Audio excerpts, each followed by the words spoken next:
So when it comes to a situation like this, when you go into big games or the thing in Europe, and you look back at that 68 team and what you created after, particularly after Munich and that type of thing, you say to yourself, oh, it'd be great to equal that, to get to that point where people can say, aye, they also won the European Cup, they're as good as Sir Matt's team, because he really set the stall about how this club should play and act, really.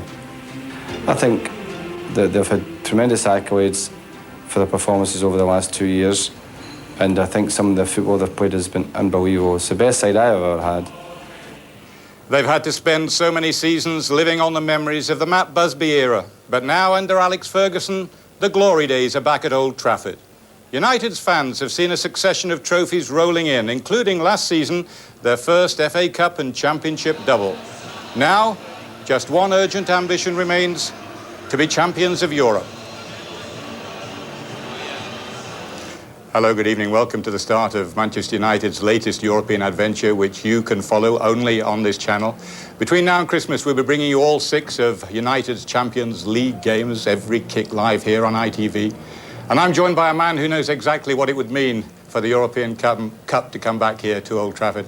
That's Dennis Law. Dennis, I guess it's really the true benchmark, isn't it, of a club side and their manager to win the European Cup? Oh, I think so. And the way that Alex is, the disappointment of last season against Galatasaray, which we thought that they would possibly win it there, he will be wanting to do that this season. And I think I would agree with him entirely that it's the best team that he has had under him, the double side, and I think they're quite capable of it. Yeah, I don't think it's any secret at all. Alex would love to have the European Cup to go to what is really a phenomenal record, isn't it? Not just here in England, but in Scotland, starting at Aberdeen. Oh, phenomenal. He started off winning the titles with, as you say, Aberdeen, 3 league titles, 4 Scottish Cups. And of course, that when he came down to England, everybody thought that he might have it would be difficult for him. I think for the first 2 or 3 years it was, but then he won the title, then the double last season. And he's proved that he is probably one of the greatest managers ever to come out of Scotland. 15 major trophies is an extraordinary record in all. It's not bad, is it? We've eulogised, spoken highly of Alex. Yes. We would underestimate Gothenburg at our peril, wouldn't we? Well, when you think that they've got 7 from the World Cup squad in their squad, that they are going to be a very difficult team to beat. And we saw Blackburn play a lesser team last night and didn't play particularly well. So, no, I think that Alex will understand that this is the start of a campaign which is going to last a few months and got to be, it's got to be difficult. Let me pick out a couple for you, and I start with the goalkeeper. Surprise, surprise. He's got a face as animated as you, I tell you what, I don't know. He's only 35. He certainly looks older than that. And I think typical of goalkeepers, they all look a little bit demented anyway, don't they? Thank you, Dennis. But he's very close to breaking Peter Shilton's world record, so he's no mean goalkeeper, is he? No, when you think he was voted second best goalkeeper in the World Cup in America, no. Well, he's one of the older members, and Jesper Blomqvist, who they claim in Sweden is like Ryan Giggs. I'm not sure that's just true, but they've got to watch him. Well, I'm sure. I mean, I watched Sweden in the World Cup. I can't really remember the lad, but this goal against Sparta Prague shows that he has a vicious left foot, and at 20 years of age, he will be certainly one for United to watch over tonight. Yeah, they're some side to look at, but we're heading fast for the kick-off, and at this moment I think we can hear from the United camp. Let's join Gary Newbon. Yes, behind me the team's ready to come out. One player who, of course, won't be in action tonight, Roy Keane, who's injured. Roy, the Swedish team really don't know what to expect as far as the atmosphere is concerned here at Old Trafford. What can you promise them? Well, obviously I played in the European Cup last year against Galatasaray, and the atmosphere was fantastic. So hopefully the crowd can get behind the lads tonight, and the lads can put in a good performance and get 2 points. I mean, this is a different situation this time after the disappointments in Turkey. Here it's about getting league points. Yeah, as you said, it's different now, and I said hopefully the lads can start off with getting 2 points, and we can take it from there. And a quick word about young 19-year-old Nicky Butt, who has to come in tonight. No, I don't think the manager's any fears about putting Nicky in. Obviously, Nicky's a very promising young player, and I think he'll enjoy tonight, and I think he won't let anybody down. Thank you, Roy. Okay. So there you see Alex Ferguson just going out in front of this Old Trafford crowd. You've seen the 2 teams go out, Manchester United and Gothenburg.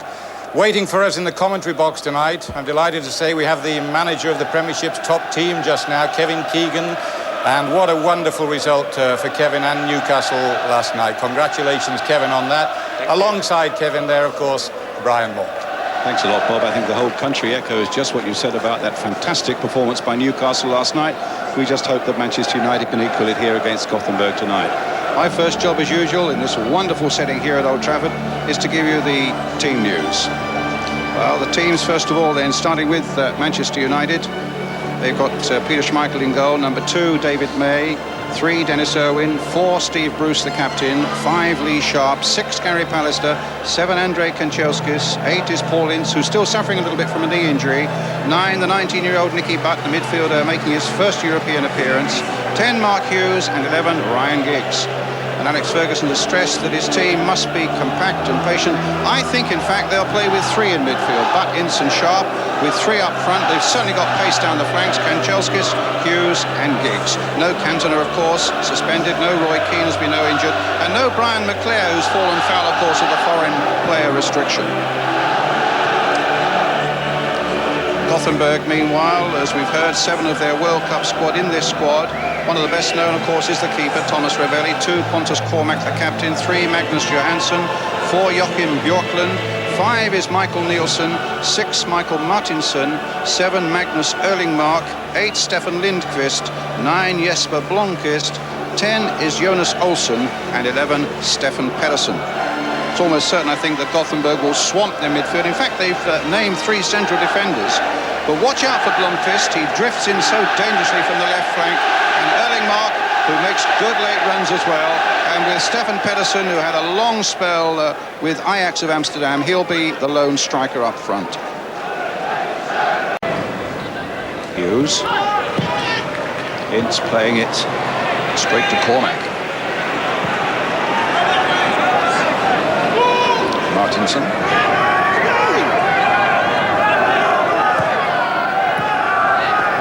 Pedersen. Cormack again. Erlingmark's in the middle there. Blomqvist has come drifting in from the flank once more.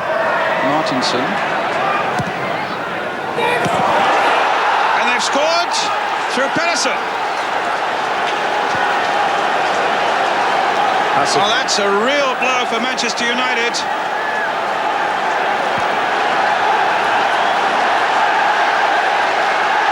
And Gothenburg then take the lead through Stefan Pedersen. It's a great ball in here. Very difficult to defend against. But look at this, he makes up a lot of ground, doesn't he, Pedersen? He is the most experienced player in this side, and it really came good for him there, his experience. Man they got back from Ajax, 31 years old. Hasn't really had, from all accounts, a very good season, but that could be a very precious goal. Calm. Still plenty of this game left.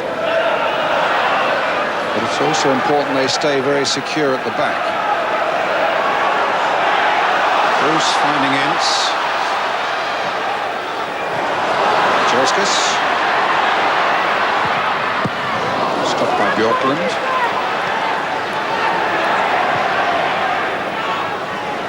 Bruce again, turning it in. And Hughes is onside. Giggs has made it 1-1.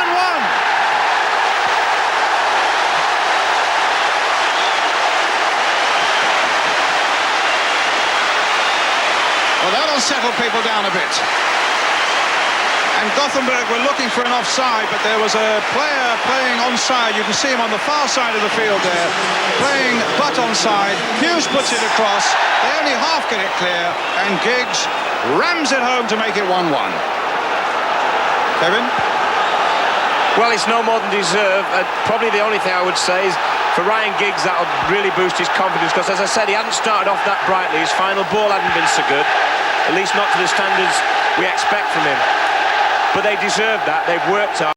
Really attacking his man there. Whipping it in! And almost making it. Well, Ravelli, I think, was lucky there. It was an awkward bounce just in front of him, and it just clipped his arms and went behind. It could so easily have gone into the far side. Kanchelskis, and he just got sufficient touch on it to put it away for the corner. Giggs with that corner. Floated high again. Alistair's up there. Kanchelskis driving it through! Andrei Kanchelskis! 2-1 Manchester United.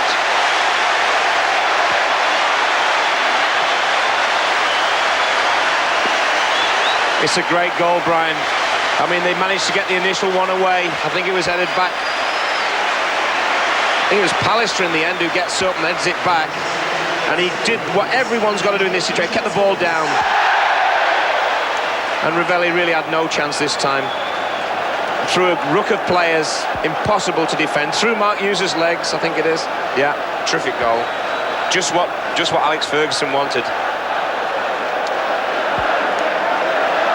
So from a goal down, they're 2-1 up now. Let's see how the Swedes respond. And let's see how United respond. Pallister with a header. Wren with a short ball to Lindqvist. Up goes Bruce. Blomqvist challenged by Lee Sharp. Unfairly, a free kick to Gothenburg. Having got the lead, it's important now United stay calm, get in 1 or 2 tackles to make sure that Gothenburg can make no progress here. Next minute or two, really important. Blomqvist has got a good left foot on him. You'll need to have from here, Brian. And Nielsen also. There's Nielsen. Oh, it's gone in! It's gone in off Wren. And it's 2-2. Unbelievable. It's incredible how many times in football that just after you've scored, you're at your most vulnerable. But this is a deflection, actually, from one of the Gothenburg players. Is Rahn, is it? Wren. Terrific. And, I mean, Schmeichel had no chance because he's going for one. I think had it not been deflected, it would have been a very easy save for him. What a remarkable game this is turning out to be. So now United have got to do it again. Nielsen gets it away.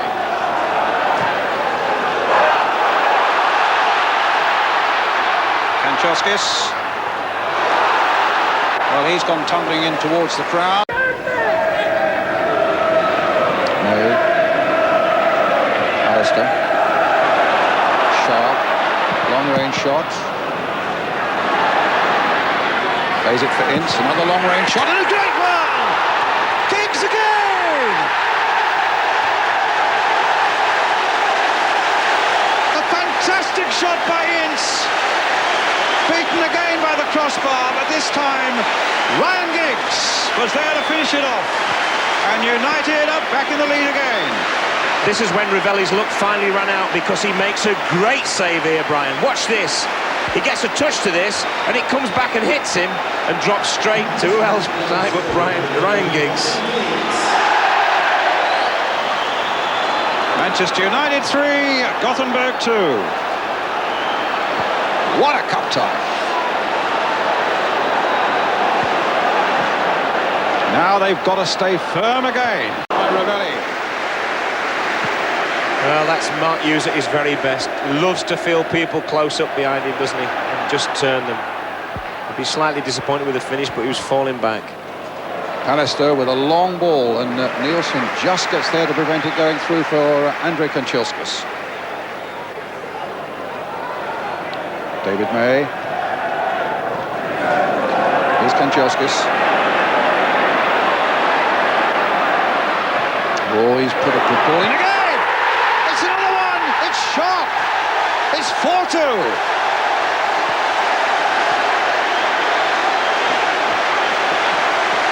The comeback now could be complete. Lee Sharp, the scorer. Terrible mistake in the Gothenburg defence. Well, it's the goalkeeper. It's the goalkeeper. He's got to come here. He can't stop. He looks like holiday on ice, doesn't he? You'd think it was an icy pitch. But watch Kanchelskis, an early ball in when they don't expect it. And that's what causes the trouble. And then, well, I'd like to see the goalkeeper be a bit braver there. No points out of 10 for bravery for me. Blomqvist now trying to restore something for Gothenburg.